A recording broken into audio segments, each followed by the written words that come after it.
Mga fae, for today's videos nga ni gali naman, kay upudan nyo naman nga ni kami kay celebration nga ni inisan akong bata, kay mabirthday nga ni siya buwas, kaya nag-celebrate kay kami sa Domingo pa nga ni gali Nga ini. ni mga be, nagsakay na nga ni kami da sa pinakamalakasan namon na brum-brum. Ala nga ni kadamudamon nga namon dida. Bagan dili na nga ida nakahali ang tangtalan. Kay grabe gid ang damot namon. Sulit man ang pagabot namon didi kay grabe man nga ni gali ang ganda dising kadya namon. Nag-cottage na nga ni gali kami dida sa baratohon lang na kaya-kaya lang namon bayadan. Ayan na nga ni on my birthday mga be, nagpa-picture na nga ni dida kag nagapa-video aba diyo nagapa-cute na siya dida maarap nagadi na siya da magpa-cute. Naglipat na nga ni kami didi sa may duyan kay ni na akong bata kay gusto na gid magkarigo akan say ko ani ay picture lang ko ani ikaw kay ma birthday ka gayon. Ayan wala siya nahimo nagkadi na siya sa may duyan kay siyempre adilan iya ilor kay nagpa-picture naman siya dida. Cute lang nga ni galisin ni na akong baby mapinagmanahan gayo din na siya sa ako na grabe. Hirap nga ni galisin ni videoan kag picture ni na akong bata kay minsan lang gadi na siya mangirit-ngirit. Kay mga beke tapos na mga ni gamon mapicturean siya kay para sa iya birthday celebration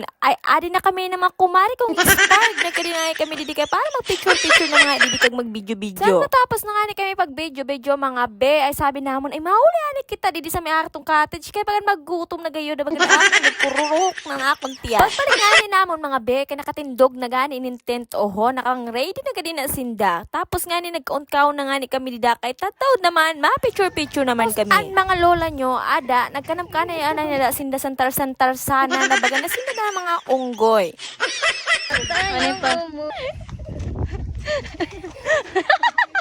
Tapos nagkadingan ako sa may gilid kami nakita nga ni ako din na bitay-bitayan kaya ade pasikat ang lola nyo nagbitay-bitay na nga ni gali ako dida.